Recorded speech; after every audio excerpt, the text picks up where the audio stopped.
episode you're about to watch is a interview that I had the pleasure to host with a Janell Banks. She is a Kansas City-based comedian. She's had an incredible career. In this interview, she shares some of her experiences and some of her lessons learned that's allowed her to become the person she is today. She also works in another industry. I'm not going to spoil it for you. I hope you enjoy it as much as I enjoyed being in the interview and listening to her. Thank you for tuning in. We always appreciate the support. We do this for you. We love watching people grow as communicators. And this interview, there's definitely some value that can come out of this. Have a great day.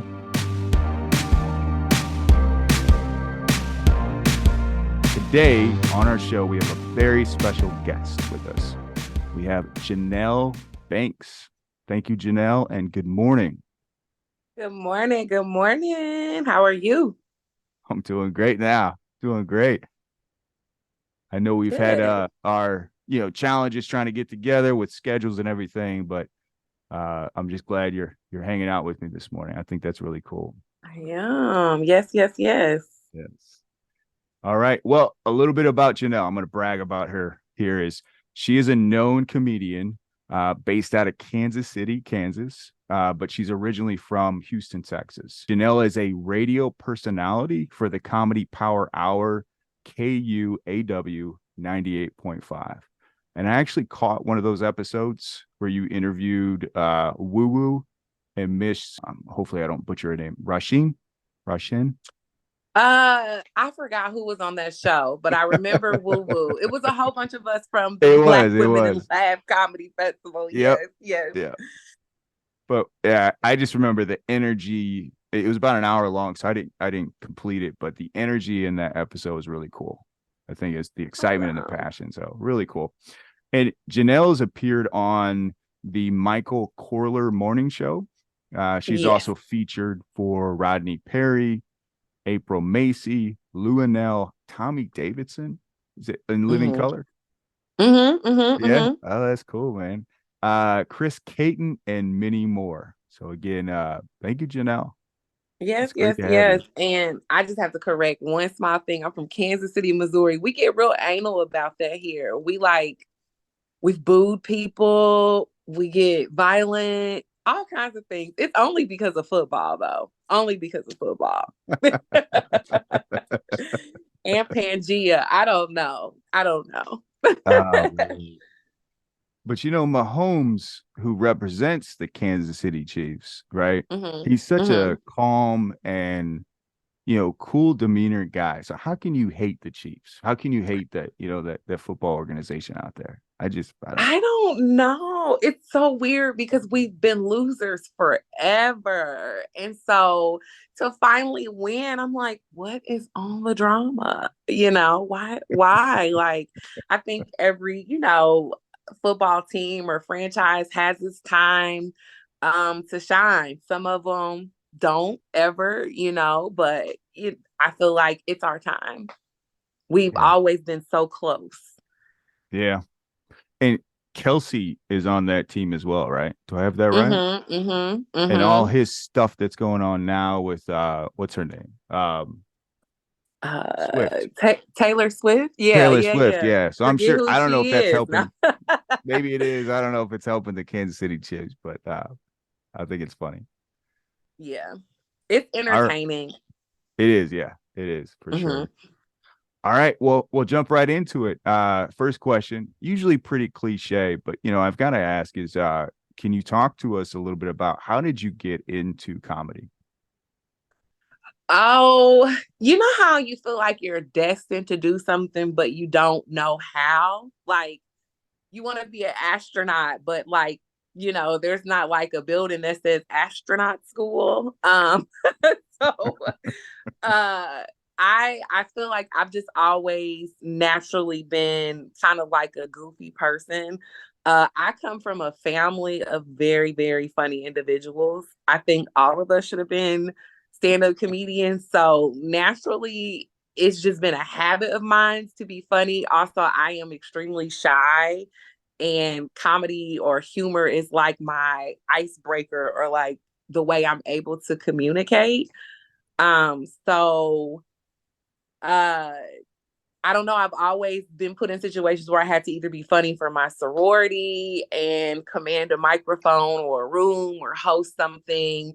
So it just was a natural transition. I think one night I was hanging out with some friends at like an open mic comedy poetry situation, and they dared me to do stand up. And they were like, we'll buy you a drink. And I'm, young, premium liquor is a thing, So I'm like, yeah, why not? And um it turned into a thing where it ended up being like a competition. And I won the first night I did it. And so we just kept coming back like every week. And I won like 6 or 7 weeks in a row. And it just started kind of opening up bookings and just opportunities to be funny for money.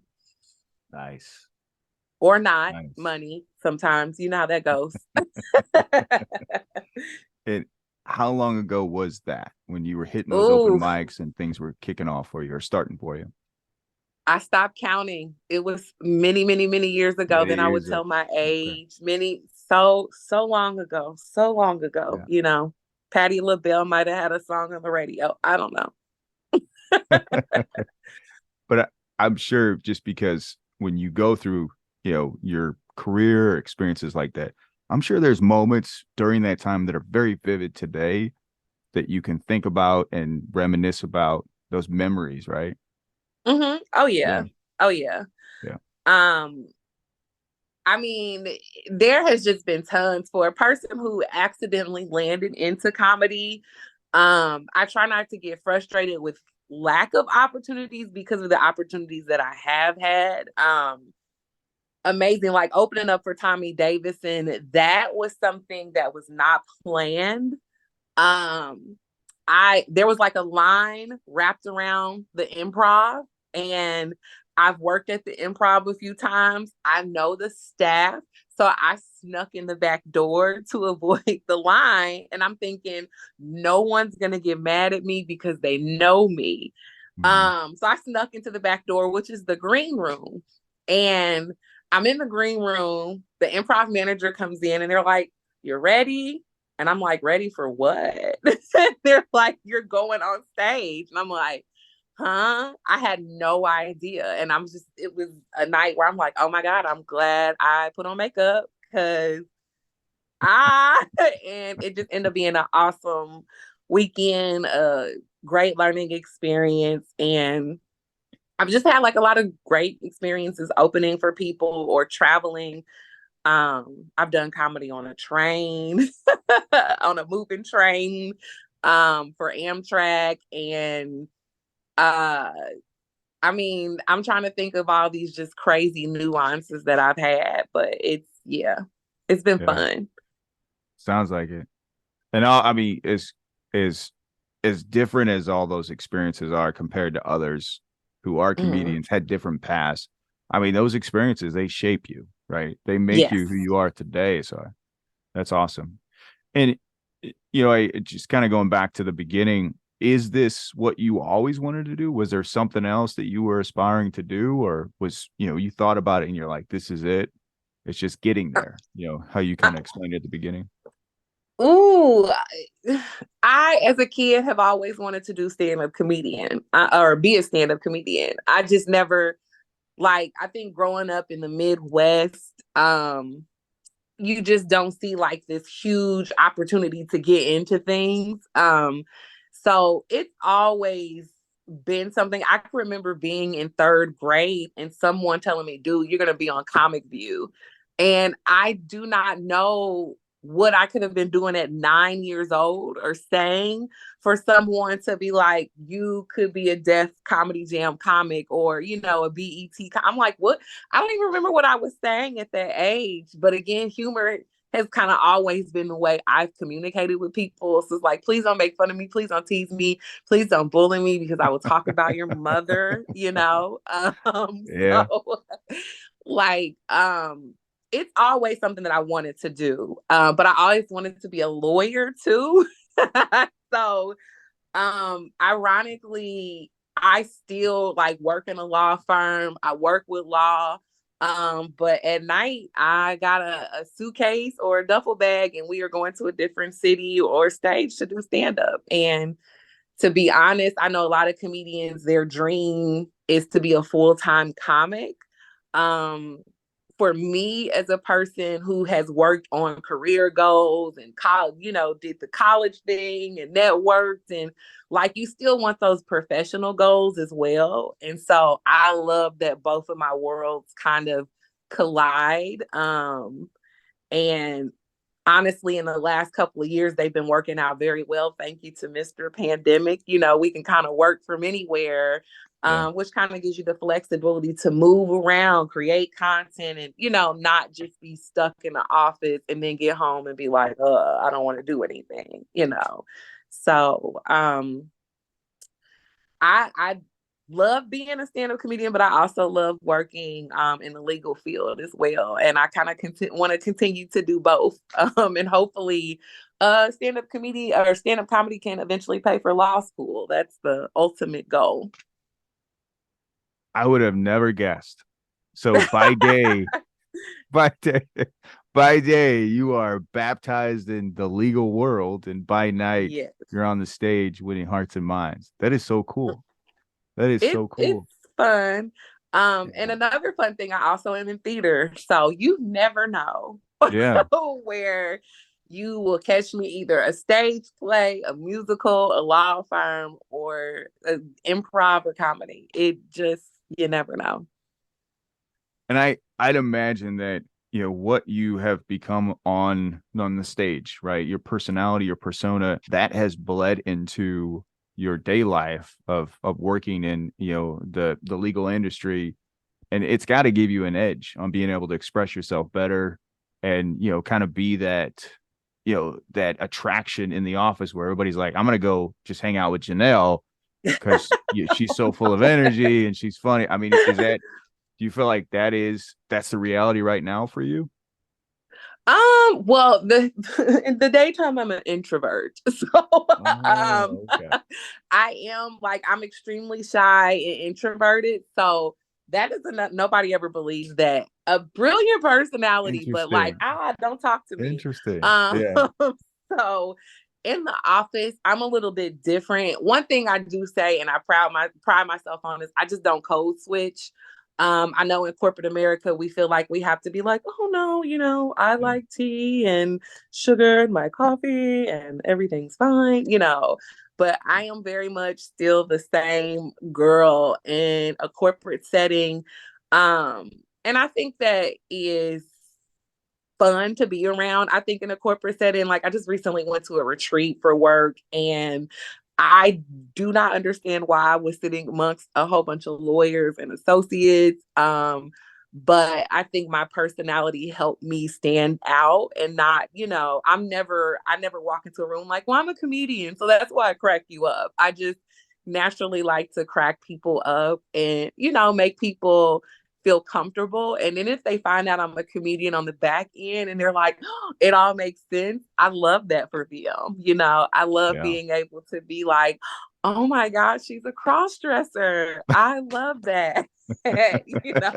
So um yeah, I would have never Yeah. thought it either that I would be doing both of them, but it works. Yeah. I mean, it's like Clark Kent and Superman. It's the way you Yeah. can look at it, right? By day, I you're working mean, in a newsroom. By night, you're saving people.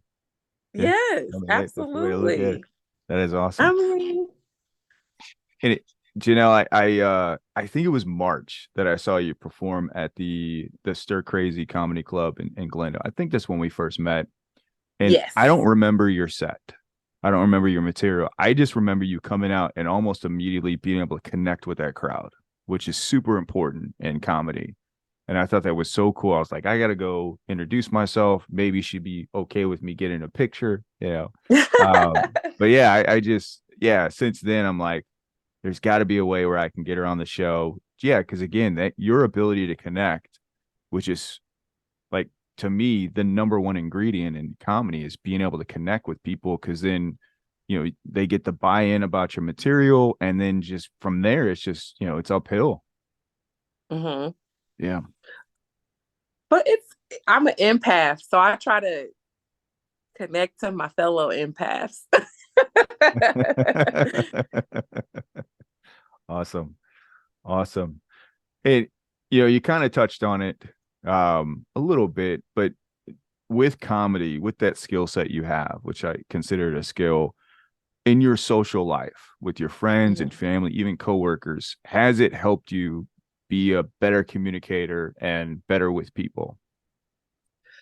Um, I think so. I think yes and no, because I also, like I said, I'm an introvert, and because I am constantly on the stage, like my social battery has to come, like I have to recharge. Mm. So ironically, during the week, I'm like, let's text, maybe not talk. Maybe we can hang out for a couple of hours, but I kind of just like being to myself. Because the thing about stand-up comedy, you're just, not only are you rushed with people, but it's complete strangers. And it's just this Yeah. nonstop dialogue. And I am so socially awkward. I never know what to say. So trying to stay present and stay like, oh yeah, thank you so much for coming.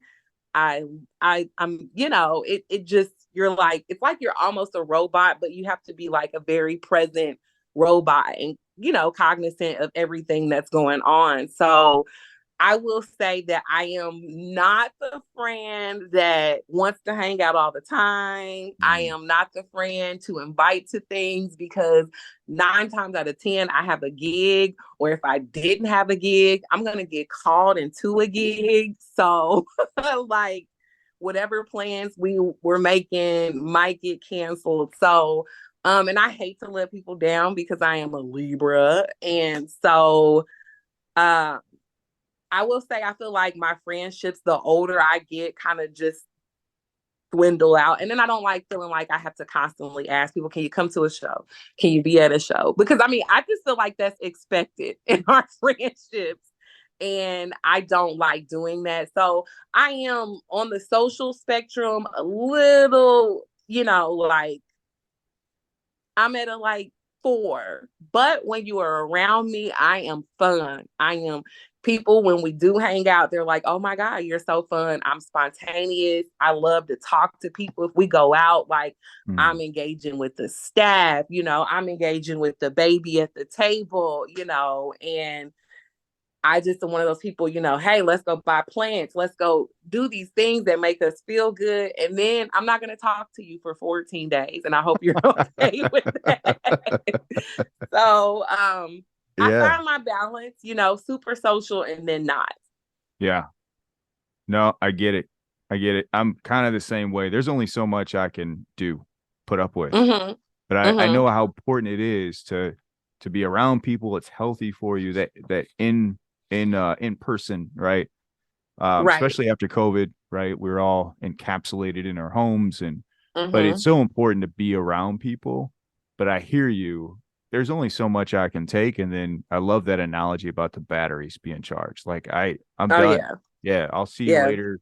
If I don't text or message you back, don't take it personal, even Mm-hmm. though most people do, right? But I hear you, Janelle. Yep, I hear Yeah, you my loud and check clear. engine light be on. I gotta go. I have to, and preparing yourself for stage is a lot. I Yeah, think, yeah, and people fail to realize, like, how can comedians be introverts? They don't think those two things can like be interchangeable. And I'm like, if you think about a comic's life, it's very introverted.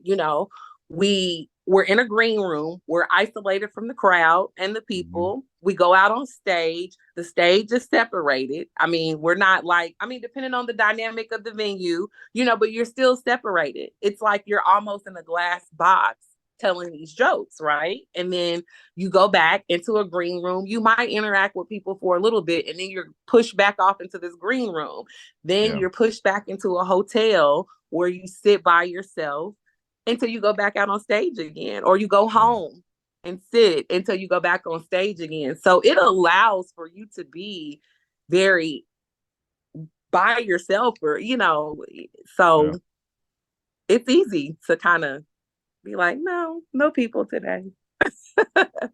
That's an interesting way to look at it. Yeah, for sure. But Mhm. I see it. Yeah. And I haven't been in comedy very long myself. I've gone through a comedian course. I mentioned I've Mhm. done a few corporate shows, but you're right. And honestly, when I get done, and usually you know this, we stage either on the outside of the club or in the main lobby. I'm not Mhm. interested in really chit chatting with anybody. I'm not. I'm ready to go home.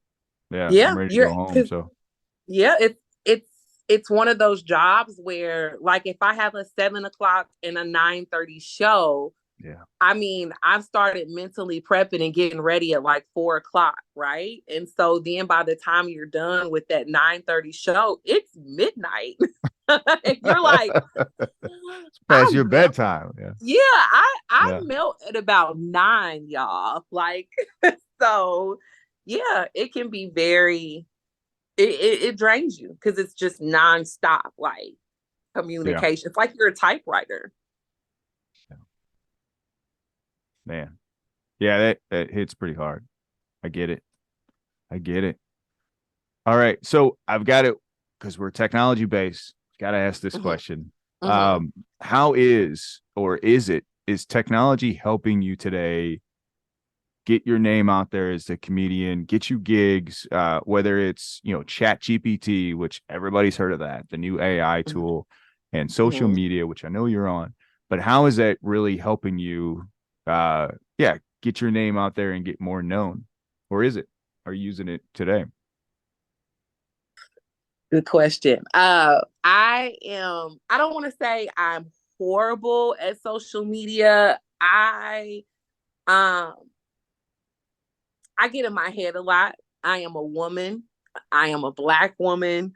And we know society is not kind. We know people can be horrible on the internet. And here's the thing I hate about trying to just put funny content out is that people will dissect it and go a whole negative route, right? And it's like, I was just trying to make you laugh.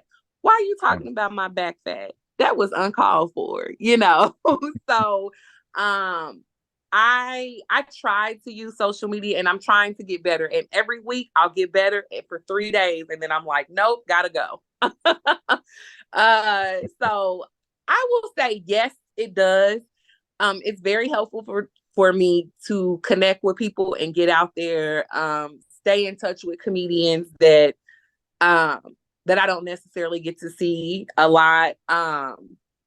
And I think, especially like coming to a market like Arizona and Glendale, I'd never been there before. I mean, as much as I nationally tour, this is still a place that I've never been to. So I definitely think social media marketing and videos, content help because people were like, I saw your name and I just Yeah. wanted to go because you were a black woman, or I knew people from Kansas City, or like I saw a video and you were just hilarious, or like, oh my God, you had braces. And I just like people came for the strangest reasons, but I was just happy that people were there, you know? So I will have to say that the club's marketing and the little piece of marketing that I tried through social media, it does help, you know. Yeah. And as much as I'm like, ew, I hate it, you just never know who's watching, who's inspired, um who like wants to book you just based off of that. Sometimes people are not looking for just all these major names. Somebody might need like, you know, little video me, you know. Yeah. So I Yeah. try to, you know, it's not that it's not helpful. Now, if you're a criminal, no, it's not helpful at all. But thankful for me, I am not in my thievery era. I'm more in my shoplifting era and I don't do it on camera, so it's fine. Yeah, you're good. I won't tell anybody. We'll edit that part out. We'll pull that out. But you're you're right. Those I call them keyboard warriors that are out there. Mhm. They're Mhm. not looking for any. They're not looking to support anybody. They're not looking for anything No. positive. They're looking to tear people down. And I think Yes. it's one of the negatives of social media where you can hide behind your screen, your phone, your keyboard, and just try to pick away at people. But in reality, it's really them that are struggling with something, and it's projection, Yeah. right? Yeah. So I Absolutely. 100%. And I know I've listened to a few comedians talk about social media, and that's why I asked this question. And human nature is to fixate on that negative, those comments, Mm-hmm. because your Mm-hmm. whole existence, your presence on the stage, a big part of it at least, is you're trying to connect with people. You want to entertain people. You want to give somebody something, right? It's an Mm-hmm. opportunity to laugh. So you fixate on that negative, almost like you kind of fixate on the person in the crowd that's not laughing or heckling. And yeah, Oh, I'll go ahead. that's me. That is me. Yeah. I can literally be in a room of 300 plus people laughing and you can hear it. Because the thing about laughter is it rolls up, like it rolls back and then it rolls up, right? Mm-hmm. But I can literally hone in on that one person that is like, I got free tickets. My friends brought me. I don't really think she's that funny. Why is she talking about white people? How many Oh times is my she gonna say goodness. something about Joe Biden? Like you see it, you feel it. And so like, and I am a very hard person on myself. You would have thought I grew up as an athlete. Because I'm very critical because I'll take those three people home with me and be like, should I do this? Should I be Yeah. you know but I am so thankful. That's why I'm thankful sometimes for that lobby walk. um because when you go out into the lobby, you're gonna have a person who's gonna come to you and tell you like, yo, they'll pick something out of your set. They'll those things that just resonate with you and make you feel like you're in the right space. So even Yeah. though you had to stare at that person all night, I literally always go home with a person that like I'm like, dang, do you want to adopt me and bring me home? Because I will tell you jokes all day. You were so sweet to me. So Yeah. they just like heal your inner child from the stage. So Yeah. yeah. Yep. Absolutely. Absolutely. And that, yeah, I think less people are going to come up to you and say something positive versus people in the crowd just having that Mm-hmm. negative energy, and it's tough. It is. It's just Mm-hmm. human nature to dial into that. But it is refreshing. And again, I haven't been on that many stages to hear hey, nice job. I like that part Mm-hmm. of the set, right? That helps greatly for sure. Good boost of Yeah. confidence. Oh, absolutely. Yes. It's a high five for the heart. Well, it's still kind of post COVID season, so it's got to be that fist bump, right? Are we Mm-hmm. shaking hands Mm-hmm. yet? Are we there yet? Oh, these people, let me tell you, I caught COVID last year for New Year's. And I was so, because I'm filling in for Donnell Rollins, first of all. So this is just a hilarious situation that I'm in.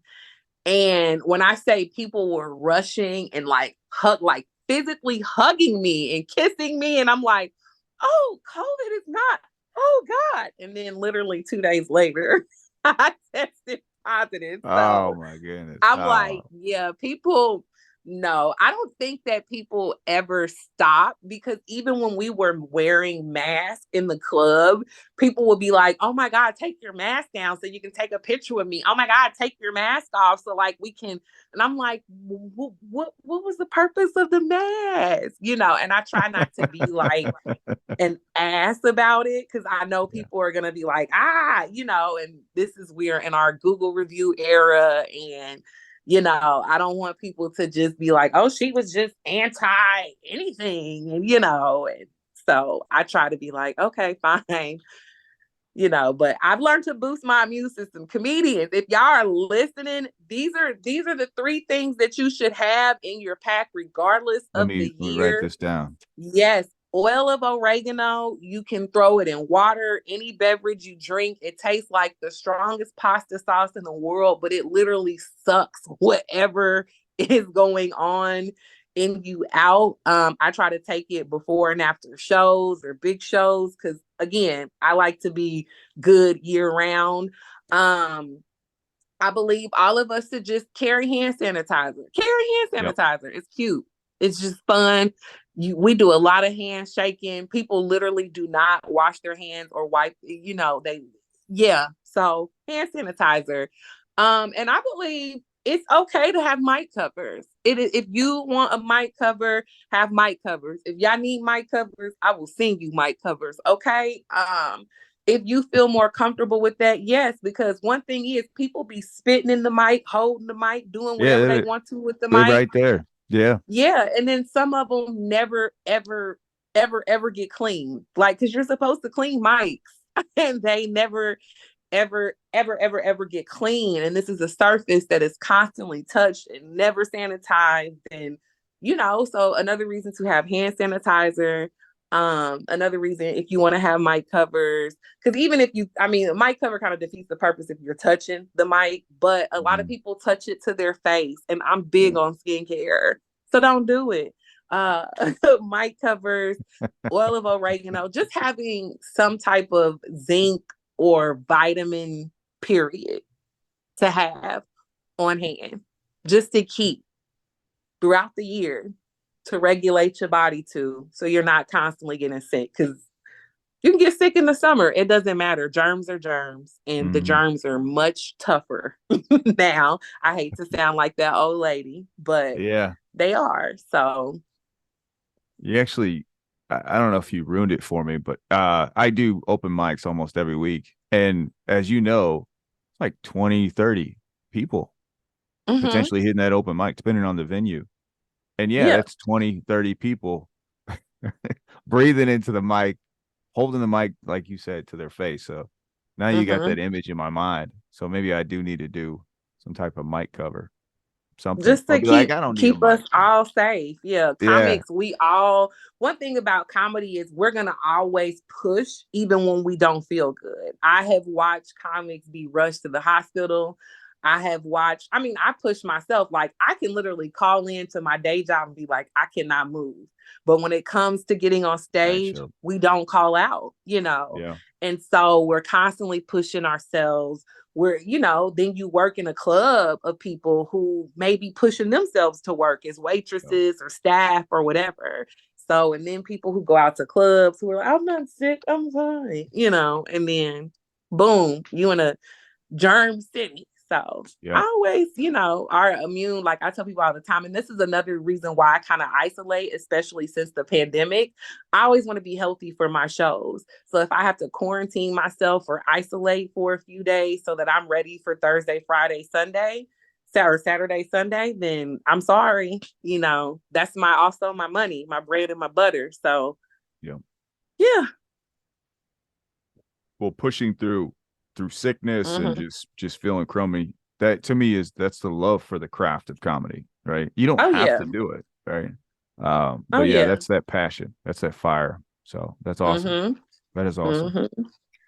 All right, and this next one, Janelle, is always something I like to ask because it helps me, it helps our viewers. Is and you don't have to answer this question, but I'm always curious about what are other comedians doing, but your writing styles, and share as Mm, much as you want to share, but every comedian is different on how they write. I'm different, you're different, but do you mind sharing kind of, what does that look like for you when you sit down and write, or do you write in motion, something like that? that's a good way to put it. I think I write in motion. I am, as I get a little bit older, trying to write more and be more responsible. I think that I've had a very lucky comedy career. Um, with not like when I see comics, they have notebooks, like notebooks, stacks, encyclopedias, and I'll be like, hey, I have like a couple of notes in my phone. So I want to be better, and I'm kind of in this collection process of trying to collect all the material that I've done, because now I'm at this point of what the hell have I been saying for the last 10 years? Like, because I'm trying to start remembering old bits. I'm one of those comics that like to work old bits back in, Yeah. especially as my career progresses. these are bits that may have only been at, a bar or club versus a comedy club, Mhm. So I am a motion writer. It is randomly when I get a thought, I'm jotting something down, or there are times where I'm like, let me try to just write what I think is a set list, but then I don't like to get caught up writing like this long joke out. I like bullet points, Yep. or notes, because I think my biggest issue is trying to memorize a set. You just lose it. Like you're like, you kind of tune out. And so I try not to focus on memorization. I think for me, I like to record myself a lot when I'm on stage. And not video record. I hate looking at myself and I hate my voice. But I like to audio record, just because even with my bits, I'm not a set list. Like, even if you see my set, it's I jump based off audience reaction and interaction. So I'm kind of like a puzzle piece. I'm not gonna go pop, pop, pop, pop, pop, pop, pop, pop, pop, pop. This transition, it's literally like pop, pop, pop, pop, pop, pop everywhere, just based Mhm. on what is going on, and then I know because of those crowd interactions, it led to this bit in a different way. So maybe I need to work this bit this way, or maybe I need to add this nuance in, or take this take this part of the bit out. So I like to restructure based off of the crowd interactions or how it built up. So I like to record myself more than write, and then try to memorize from there. It's, for some reason, reading and trying to take it in just makes me extremely nervous. So listening to the vibrato of the laughter makes it a little bit easier for me to kind of, I guess, put together a set or write something down. Yeah. The way you're describing, I think that it takes time to get to that point.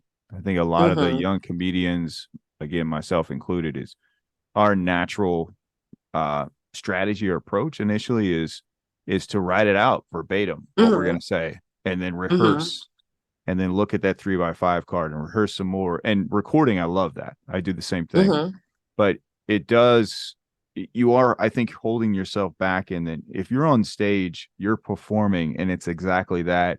It is kind of not from the hip, you're not swinging from the hip, but it's Mm-hmm. you getting up there and presenting your comedy and giving back to the crowd in a way where it's not, you're not robotic. Like, it's you, Mm-hmm. it's Janelle on Mm-hmm. stage doing her thing. So but I think that takes time. I'm not there by no means, but I think that's really, it's exciting to think about. Eventually I can just look at some bullet points, maybe listen to myself recording, or recording myself and listen to it later on, and then get on stage and just have fun, like Mm-hmm. really have fun. So I think that's really cool, but I'm certainly not That's there yet. that's the But important part. yeah. Just having fun, having like, and I think it, for comedy, it just depends. Like, I think I've kind of been blessed in a way to transition to comedy clubs. I've always wanted to transition to comedy clubs. That was always my, like, not necessarily end game, but big goal for me. I think if you do stand up in a club versus like a bar situation, in bars, sports bars, or like those produced shows where we're having it like in an event space, it's like you really got to work, and depending on how that show is produced, is it starting late? Is there 19 people on the lineup? Is it in a banquet hall where people are at round tables where they're allowed to Mm, talk? You know, versus where you're in a comedy club. And I feel like sometimes, even if it doesn't resonate, people's sympathy laugh. And so it kind of helps your set, it helps your yeah. stamina. And it helps you kind of move around and feel like people more, and feel where a joke or bit works more, Yep. versus when you're literally trying to build trust in people sitting at tables, or watching the football game on a Yeah. screen above them on mute, and trying to bring them into this experience. And then once you bring them in, bringing them back into the material, Whereas the comedy club, they are ready for the material off the bat. That's what they Yep. came for. And even if Right. it's awkward, we're going to find some type of balance, you know? um, and so, yeah, like, it's just, I think it's different. And I need to somehow get back to the bars because I'm getting very lazy. And I rely on that comedy club laughter that now, like, if I'm in front of small crowds, I'll be like, ooh, I don't have nothing for y'all but mental health tips, you know? So I want to get back to just being confident. I used to, if it was 5 people, if it was a kid and like somebody's nana, I didn't care. They were gonna laugh. And now I'm like, I like people who are drunk. So, Yeah. yeah. Yep. I think you touched on something is I'm a believer of you got to stay uncomfortable. That's how you keep Mm-hmm. growing, right? If you're Yeah, comfortable, you're going to get absolutely. really good at it, right? Which is cool. Mm-hmm. And, that's what you ultimately want. But if you stay uncomfortable and kind of bounce back between going to those bars and open mics where it's tough, like you said, the bars, they're not there necessarily for the comedy and open mics. All your audience are pretty much there for themselves, right? To Mm-hmm. run through Mm-hmm. their material. So get uncomfortable and do those things because it does make you even more, I think, even more effective when you step on the stage. Oh yeah, Right. for Yeah. sure. For Yeah. sure. All right, Janelle. Last question. Last Okay. question. Uh Advice. Do you have any advice for upcoming comedians or even comedians that have been in the industry for a while of, hey, here's what's working for Janelle and here's what's not? Yeah, any advice for myself and anybody listening that is on that track of trying to be a comedian and get in that industry? Mental health is very, very so important. I mean, in any aspect of life, mental health is so important. But I think as comics, we are notoriously known for being just these dark people who Yep. like transcend and find this humor in what we do. But also just always checking in on yourself and um being okay with not being okay. Like if you need to reach out or say, like, I know I'm funny and all, but I'm freaking out, man, do it. Just always keep a hold of your mental. This last couple of years, I've seen a lot of comics either pass because of health reasons or um a mental aspect of where they have taken their self out. And so, and even health reasons, if we don't take care of our health, then that's a thing, So, I always encourage people to just take care of their bodies, like take care of your mental and your spirit, your overall health. Go to the doctor, go to the dentist. A lot of our oral hygiene is linked to here in our Yep. cardio, you know what I'm saying? So like, and we're constantly like, even if you a chubby comic, you still have stamina because you got to run up and be on that stage. Like, and you gotta have the wingspan to talk. Like I found myself running out of breath on stage. It's a thing. So you have to like really be all over mental, spiritual, body. And also the stage is not, it's just not like comedy can be transformed into anything. You do not have to be on stage to monetize your career. um you can be an author, you can write books, you can do stage plays, you can do musicals, you can do podcasts. I mean, you can do art. Like there's art all throughout my house. People buy my art just because I'm funny. So um there are so many ways that you can monetize and capitalize off of being just who you are as a comic. That is your brand. You don't always have to rely on the stage. Your energy as a comedian is big charisma, and it will let you walk into a lot of doors if you just utilize it and network. So I know we always relying on, Friday through Sunday or Thursday through Sunday or whatever day, making people laugh on a stage. But like you said, you do corporate gigs. Corporate gigs are nice, especially during the holiday season. Right now, the cruise industry is booming for comics. And so, like, comedy is one of those things I tell people we are like almost like a pastor, a priest, a parishioner. Like, we are needed. We are needed. We are like doctors. We give people something that they just cannot get. And live, it is even better. Like, you can listen to all the podcasts, you can watch TikTok, but like getting live comedy or getting that humor component is amazing. So and it's just food for the soul. There are seven health components, key components to how laughter literally keeps us alive. Boost our serotonin levels. I won't even go into all of that, but there are so many ways that we can assert ourselves into corporate America, into all of these different dynamics with our humor. So it does not stop at the stage. Get your money, be funny wherever. Like, I've done it on a train, people. I've done it on a train. So, you never That's know wild. where people need humor. And Yeah. so, or even if you're not telling jokes, just being there, hosting, emceeing, people just need that dynamic presence, that quick wit, and professionalism. So, yeah, I'm comedy gonna is. steal. I gotta steal that quick wit. I like that. Mm-hmm. I Mm-hmm. like that. Yeah. Yes. Yes. Awesome. Awesome.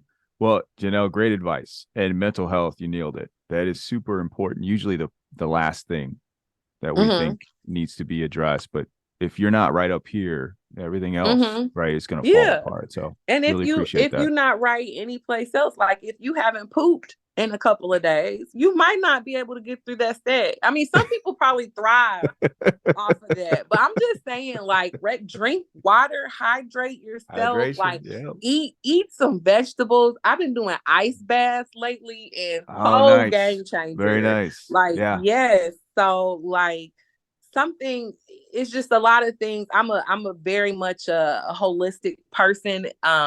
There's a lot of things we can do besides weed that helps us get through this this thing called life. Awesome. Awesome. Well, oh yeah, before we close here, how can Mhm. people find you? How can they reach out to you? My old Not shy directly, introverted but self. I am on all social media platforms under Miss Just Laugh. That's MissJuslaugh, or Janell Banks, JANELLBANKS. No relation to Ashley or Hillary. yeah, thanks. Yeah, got it. Got it. And we'll make sure in the description of this podcast interview, we add that, also display it on the screen so it's out there. And if you've got some hashtags, I'll throw those in there as well. But very good. And then your upcoming shows. If people want to find out Upcoming when you're going to be in shows. Phoenix. Oh, I won't be in Phoenix anytime soon, but we're working on it.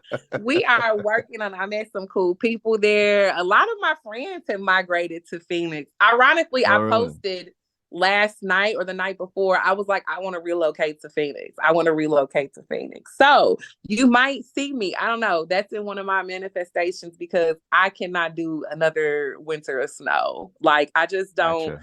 Winter is cute, snow, whole different thing for my mental. So I thoroughly love the sun. I love the heat. That's where I want to be right now. Yep. um Okay. but upcoming shows, I'll be in St. Louis this Friday, St. Louis, Missouri. I'm super, super excited about that at the Helium Comedy Club. And then freaking Saturday, yes, we are going to St. Joseph, Missouri, which I will be hosting a filming special for Elizabeth Weiser. She is the FUPA on Fleek girl. I don't know if y'all seen her on TikTok. She's hilarious. She's funny. So I'm super excited to be joining her because baby, I got a FUPA too. And let's see, Kansas City, I'm coming back home the 9th. I will be at, oh my gosh, I don't know why it's drawing a blank because this is my first time performing there, but I'm doing Body Language. Everybody knows Body Language in Kansas City. Body Language is a fun comedy show where each punchline the comic has to strip down their clothes. So it's also burlesque.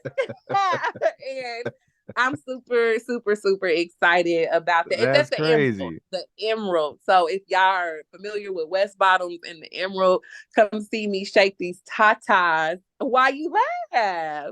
So yes, I'm telling you, comedy, it opens doors It and is. legs. Yeah. Very good.